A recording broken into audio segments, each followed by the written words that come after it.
नाज़रीन मोहतरम, आप देख रहे हैं एन न्यूज़। मैं हूं आपका मेज़बान कबीर गिलानी। असम्बली इलेक्शन अपने शबाब पे हैं। जिस तरह से पहले मरहले में वोट डाले गए, तो आज जो है नॉर्थ कश्मीर में जिस तरह से 1 अक्टूबर का वोट डलने जा रहे हैं, तो आज हमारे साथ ख़ास मेहमान मौजूद हैं चौधरी मोहम्मद रमज़ान, जिसको डेवलपमेंट किंग भी कहा जाता है। और साथ ही साथ अगर बात करिए नेशनल कॉन्फ्रेंस से नायब सदर हैं और काफ़ी ज़्यादा सीनियर लीडरों में जो है माने जाते हैं। चौधरी रमज़ान साहब को आज अपने चैनल में हम खैर मकदम करते हैं। आपका वेलकम है sir. Thank you sir, thank you. तो सर, जिस तरह से जनरल हम बात करेंगे, अगर नेशनल कॉन्फ्रेंस इस बार जो है यहाँ पर हर जगह पे जम्मू कश्मीर में आपने कैंडिडेट्स खड़ा किए हैं, तो क्या लग रहा है आपको कि इन कैंडिडेट्स आपने खड़े किए हैं, तो लोगों के बीच में जब जाते हैं आप, तो कौन सा मैनिफेस्टो आज लेके जाते हैं सर? देखिए, नेशनल कॉन्फ्रेंस ने एक अलायंस के तहत तकरीबन हर जगह कैंडिडेट खड़े किए हैं। जम्मू डिवीज़न में, कश्मीर डिवीज़न में हर जगह खड़े किए हैं और इलेक्शन प्रोसेस अब आखिरी चरणों पर है। तो पहले फेज़ में जो कल काफ़ी वोट डाले गए, अराउंड 60% से ज़्यादा। और जो ये नॉर्थ कश्मीर हमारा, ये तो मशहूर है, यहाँ पर वोट परसेंटेज हमेशा ज़्यादा होती है। तो मेरे ख्याल में लोग अच्छा फैसला करेंगे इस बार। देखा है उन्होंने कि अपनी सरकार न होने के हमें कौन से मुश्किलात पड़े हैं। तो 2019 में जो कुछ हमारे साथ हुआ वो हर एक के नज़र में है। क्या कुछ हुआ, हमसे हमारा सारा कुछ छीना गया, स्टेट को ख़त्म किया गया, हमारी रही से जो ऑटोनॉमी थी वो उसको ख़त्म किया गया, हमारी शनाख्त को ख़त्म किया गया, हमारा झंडा हमसे ले लिया गया, हमारी एक पावरफुल असेंबली थी उसको हमसे काट दिया। इन सब चीज़ों को नज़र में रखकर मैं समझता हूँ कि अब की बार लोग जो है ना नेशनल कॉन्फ्रेंस को ही ऑप्ट करेंगे, नेशनल कॉन्फ्रेंस। और लोग और इस वक्त कोई इनकम्बेंसी फैक्टर तो हमारे खिलाफ तो है नहीं। तो अब वो उन लोगों के खिलाफ जो कल तक हुकूमत में थे, मैं समझता हूँ कि लोग फैसला जो होगा उनका फैसला अच्छा होगा और आगे आने वाले दिनों में नेशनल कॉन्फ्रेंस की एक पूरी ताकत के साथ एक सरकार बनी। मैनिफेस्टो में क्या क्या ताज़ा चीज़ें हैं, बड़ी चीज़ें जो नेशनल कॉन्फ्रेंस जनरल पेश कर रहा है इस टाइम? देखिए, जो नेशनल कॉन्फ्रेंस के पार्टी हेडक्वार्टर से फारूक साहब ने, उमर साहब ने जो मैनिफेस्टो इजरा किया है, बहुत सारी बातें हैं इसमें ऑटोनॉमी रेजोल्यूशन जो हमने 2000 में पास की थी उसके बारे में दर्ज है कि उस ऑटोनॉमी को फिर से हासिल करने के लिए हमारी कोशिश जारी रहेंगी। 370 और जो 35 एक ख़त्म किया, एक तरफा फैसला था हिंदुस्तान की पार्लियामेंट का, नरेंद्र मोदी साहब की सरकार का।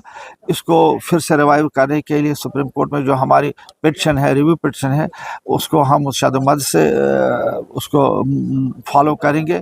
और हमारी ये ख्वाहिश भी होगी और हमारी दुआ भी होगी कि यही सुप्रीम कोर्ट जिन्होंने फैसला दिया था 370 और 35 को ख़त्म करने के, एक वक्त आएगा फिर से रेस्टोर करने की सही करेंगे। इसके साथ में हमारा ये है कि हम इस वक्त एक यूनियन टेरिटरी में, यूनियन टेरिटरी होती है कि एक पंचायत एक बे इख्तियार अदारा है तब तक जब तक ना यहाँ पर स्टेट फिर से कायम होगा। ये इस वक्त असेंबली जो बनेगी या जो कल को गवर्नमेंट बनेगी, उनके पास जो इख्तियार है वो सब एलजी के पास है। और जो अभी गवर्नमेंट ऑफ इंडिया के एक बीच में एक अमेंडमेंट उन्होंने की थी, इसमें जो 2019 में जो रिऑर्गनाइजेशन एक्ट बना था, उसमें यह भी लिखा है कि एक तो हर एक पावर उसके पास होगा और जहाँ जहाँ कोई कंट्रोवर्सी होगी between chief minister and the LG, तो एलजी का वर्ड जो होगा फाइनल होगा। तो एक बड़ी पंचायत में इस वक्त हम रह रहे हैं। हमारी ये कोशिश होगी कि स्टेट का दर्जा फिर से हो और जो गवर्नमेंट में बने वो पावरफुल गवर्नमेंट बने, यहाँ एमएलएस के हाथ में डेवलपमेंट का काम हो, ये सरकार के पास फुल फ्लेज्ड अथॉरिटी हो, तभी तो जाकर लोगों की खिदमत हो सकती है, लोगों के खुशहाली और बहाली की। बीजेपी जिस तरह से कि पीडीपी और नेशनल कॉन्फ्रेंस के खिलाफ यहाँ पर बयानबाजी कर रहे हैं, इस हवाले से क्या है? देखिए, बीजेपी का ये मंशा है ही कि यहाँ पर नेशनल कॉन्फ्रेंस ना रहे, यहाँ पर वो पार्टियाँ जो उनके दमखम पर चलें, उनके ऑर्डर्स पर चलें।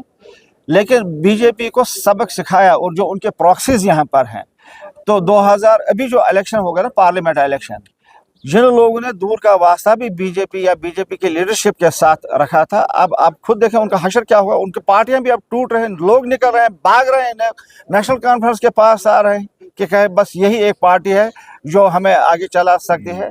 बाकी बीजेपी का अब अपना भी हार बुरा हुआ है। आप देख लीजिए जो अभी रिसेंटली इलेक्शन हुआ है नेशनल लेवल पर, फर्क कितना है, 1 सीट का फर्क है ना। इंडियन अलायंस के पास जो कांग्रेस लेड अलायंस है उनके पास 239 सीटें हैं और बीजेपी के पास 240 सीटें हैं। अब उन्होंने 1-2 तमिलनाडु, ये क्या नाम, बिहार के नीतीश साहब और जो रेड्डी साहब हैं इधर आंध्रा के, अब उन्होंने उनकी मदद से वो हुकूमत कर रहे हैं। लेकिन ये वो सरकार तो किसी वक्त टूट से, वो भी अब उन मतलब ऐसे चल रहे हैं कि उनका भी वो स्टेबिलिटी है। ये भी तो इल्ज़ामात है कि 70 सालों तक जो है लोगों ने वोट दिया पीडीपी को और एनसी को, लेकिन जो मरकज से पैसा आता था वो जो है अंदर से गायब हो जाता, लोगों तक नहीं पहुंचता था। देखिए, रियासती जम्मू कश्मीर इस वक्त भी बाकी रियासतों से मोस्ट डेवलप्ड स्टेट है जी। ये आदाद शुमार पार्लियामेंट में पेश किए गए थे, जहां पर जहां पर रियासती जम्मू कश्मीर किसी जगह किसी तीसरे नंबर पर या 14 नंबर पर डेवलपमेंट के हिसाब से वो जो क्राइटेरिया बनाए हैं ना प्लानिंग कमीशन के, उसमें वो ठहरे तीसरे या चौथे नंबर पर। आप कहते हैं कि यहाँ पर कुछ नहीं हुआ। मैं जब पैदा हुआ था यहाँ पर कोई किसी को टीन पोस्ट मकान नहीं था, घास के छत होते थे यहाँ पर। जरा आज मुझे दिखाए कहीं पर है ये घास का छत, ये डेवलपमेंट नहीं तो और क्या है। यहाँ कहीं सड़कें नहीं जाते थे, अब आप रिमोटेस्ट कॉर्नर तक आप देखें कि मैग्नेटाइज्ड सड़कें हैं, हर एक के घर में नल का पानी आता है। लोगों को बसाने के लिए मतलब क्या नाम ज़मीन अलॉट की गई, मकान दे दिए। शेर कश्मीर ने 20,000 एकड़ लोगों को मुफ्त ज़मीन दे दी, कश्मीर डिवीज़न में 12,000 एकड़ और जम्मू डिवीज़न में 8,000 एकड़ लोगों को दिया, उनको बसाया उन पर, और फ्री ऑफ कास्ट, कोई उनको वो बैनामा करना नहीं पड़ा, बल्कि उनके मिल्कियत जो सरकारी ज़मीन के उनको उनके नाम के विदाउट एनी कोर्ट फीस वगैरह। अच्छा, इतना ही नहीं, आप देखें डिस्ट्रिक्ट कुपवारा जैसे इलाके में ये जो सबसे बैकवर्ड एरिया था, डिस्ट्रिक्ट लगने से अब यहाँ पर देखिए डेवलप कितनी हो गई है। यहाँ पर कॉलेज खुल गए, हॉस्पिटल है, डिस्ट्रिक्ट हॉस्पिटल है, मेडिकल कॉलेज है, बहुत सारे डिविजन है। आपका मानना है जो भी फंड था वो यूटिलाइज किया जा रहा है? हो गया, ये तो प्रोपेगेंडा है। ये जो दिल्ली वाले कहते हैं वो प्रोपेगेंडा है। उनको हिसाब लेना चाहिए उन लोगों से कि जो 2014 के बाद अब बीजेपी की वर्चुअली सरकार है ना यहाँ पर, क्योंकि उन्हें मेजर जो मतलब सरकार में जो लोग थे वो तो बीजेपी के, उन्होंने पिछले 10 साल में क्या किया। लगातार आपने कई बार हंदवाड़ा से जीत हासिल की है, तो इस बार फिर से आपको पार्टी ने मैंडेट यहाँ पर दिया है, तो आज आपने अपना मैनिफेस्टो भी पब्लिक के नाम कर दिया है, पब्लिक ने देख लिया। 60 के करीब आपके पॉइंट्स है जो आप यहाँ पर करने जा रहे हैं और 20 के करीब जो पॉइंट्स है वो आपने पीछे किए हैं जो काम, तो क्या एक्सपेक्टेशन लोग आपको वोट करें? मुझे पूरी उम्मीद है कि वो लोग वोट करेंगे, वो परखेंगे। उन्होंने हमें भी देखा, हमारे काम को भी सराहा है, देखा है और सराहा भी है मुखालफत तक ने।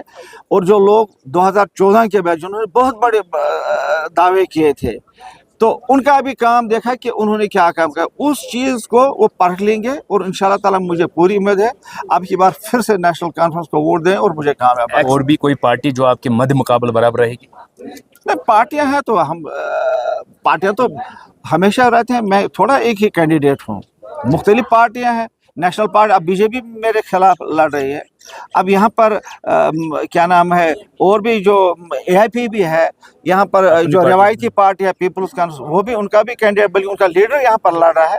लेकिन वो लीडर भी अब वो समझ रहा है कि मेरी अब यहाँ पर कोई पोजीशन नहीं है, इसीलिए अब उन्हें 2 जगह फार्म भर जाए, कुपवारा में भी फार्म है, इधर ये देखिए वो समझते हैं कि शायद कहीं से जमीन खिसक गई है, तो अब मुश्किल है। क्या लोगों को अब जो है कैंडिडेट को वोट देना चाहिए कि पार्टी को वोट देना चाहिए? देखिए, इस वक्त सारे लोग ढूंढ रहे हैं कि नेशनल कॉन्फ्रेंस फिर से आए।